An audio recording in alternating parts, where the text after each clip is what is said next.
World Cup is a lot like New Year's Eve. Okay, in which everyone talks trash about it in the build-up. Everyone says they don't care. Everyone says they're not going to make plans. They're not going to participate. Ask somebody what their plans are for New Year's Eve. They'll be like, is that even a thing anymore? New Year's Eve, I'll probably just sleep. I don't even care what's happening. I'm not into it. The day the clock strikes 12 and it's the 31st now, then you start getting the texts. Hey, what's happening? Have you heard of anything? Are you going anywhere? Where's the party at? Maybe we should go to a party. And then when it gets close to 12, it's on. And once it's on, all you're left with is joy and regret. I feel like the World Cup is that. No, because I was thinking about this. Every single World Cup starts with the scandal. Oh, multiple scandals. And by week 2, people can only talk about the World Cup. So go South Africa, 2010. Everybody was saying, can this country host a World Cup? Is Africa ready? There's too much crime in South Africa. They don't have the infrastructure. It's going to be a bad World Cup. It's not going to go. World Cup started. Week 2, all we knew was football. Actually, the moment Shabalala scored that goal, finished. Everything shifted. Yes. Finished. Qatar. Oh, before that, Russia. Oh, yeah, Russia. Oof. Russia was before that. People were Brazil like, oh, no. Brazil as well. 2014, yes. Brazil, they were like, oh no, the infrastructure, things are not going to work. The favelas and these. You name it. Russia, people like, the visas are going to be a disaster. Russia's not going to let people in. Should Russia even be hosting a World Cup came? People were just like, it's World Cup time. We'll get back to that later. Yes. Qatar was the same. US, week 2.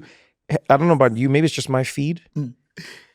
Everything is World Cup now. No, I'll say this, and that's, I think, the beauty and also the curse, in a funny way, of the World Cup, because that's what gives FIFA so much power and so much leverage. They are in control, or they're the custodians of this thing that's so powerful that can shift narratives. So the World Cup, when you talk about Qatar, like before it happened, some people were even going to boycott it. Yeah, I mean, the English media was essentially threatening to boycott Qatar. But then the moment the ball is kicked. You know what it is? Actually, before the ball is kicked, once people see David Beckham, they change all their geopolitical views. Yes, but it's funny that you in fact, I think it's like any party. You can say what you want about a party. If David Beckham walks in... Yeah. Now, let's all of a sudden the party's changed. Let's stand up, yes. No, but like it's... as I was saying, it's the great power of this beautiful game. And FIFA, fun enough, has done so much to disfigure the face of the beautiful game. But because the game is so popular, and once it starts, everything is out of the window. So the US, people are going about, everything that's wrong with the US. Yeah. Then the moment the game started, now everyone's just talking about the games. People are discovering different sides of America because they're getting to meet real Americans as opposed to Americans being represented by their government. Can I say that's something that has truly made me realize how powerful the World Cup is? I've always known that the World Cup has the power to introduce, people from all over the world to a nation that they may have had a one-sided opinion of, or like a one-dimensional opinion of, rather. I didn't think the same would hold true for America. And yet, if you've been online, the fan experiences of the World Cup and the fan experiences of America, funny enough, there's the German guy, Freddie, I think his name is. Oh, who is going out? Yes. He's become like the most adored fan in America now.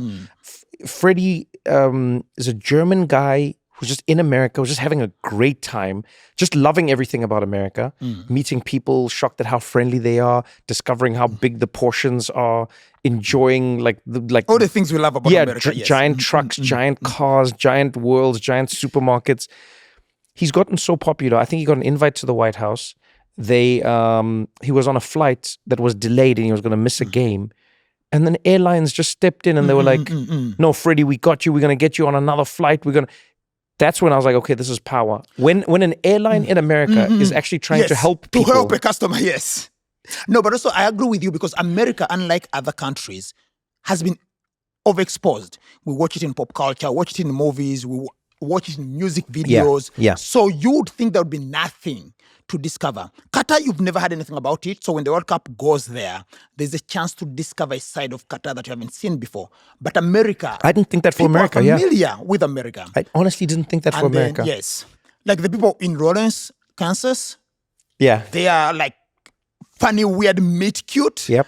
With Algeria, Yeah, and then yeah. this romance that has gone and no, you know.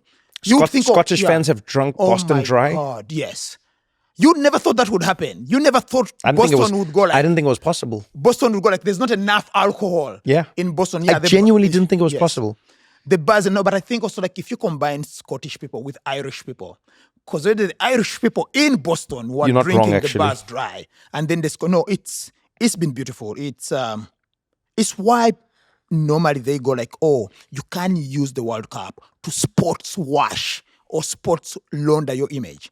And that's why I think. But this is okay. Let's get into this. Is it sports washing, or rather, let's ask the question this way, because people will say the World Cup is sports washing. Yes, you use a major world tournament to show a side of your to lighten or brighten the image of your country in the world, despite what's going on. But then there's a part of me that goes, is it sports washing, or is it maybe doing not the opposite necessarily, but like those Americans who are experiencing, or rather those Europeans and those Africans and those South Americans and very few Africans. You're not wrong. Yes. You're not wrong actually. Yeah, way more Europeans, but they are experiencing America in a way that they wouldn't have otherwise, and I think America's also experiencing them in a way that they wouldn't have otherwise. Like the effect that the Norwegian fans have had on Americans. For the first time in my life, I've seen Team USA people trying to come up with actual chants for their team. Yes. Apart from, we shall win. I believe that we shall win. They see the choreography. I believe that that is terrible. Yes. They see the choreography. That's objectively terrible. Or just USA. USA. That's fine for like 3 minutes. Yes, you can't chant it for an entire game. Yes. 90 minutes. Defense. Come on, man. Defense. Come on. Yeah, you need a few. Come on. I still say, if you have to tell the team what their job is. To remind them. Come on. Yes. Like football fans, you just get to sing and like reminisce about the beauty of your team and its legacy. You get to sing joyous songs.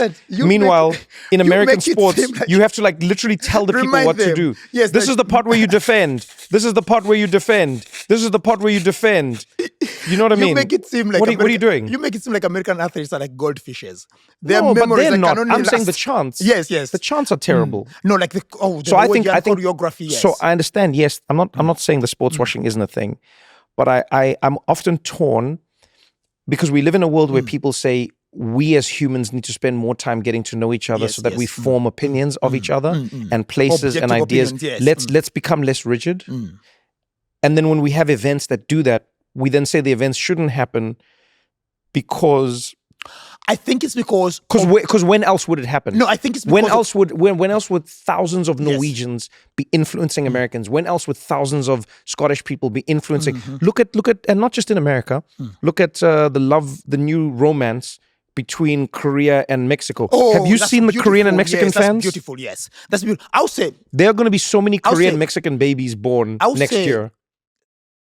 This episode is proudly sponsored by Mazda, Consumer Reports' safest new car brand. Mazda stands for more of what matters most to you. Visit MazdaUSA.com to learn more.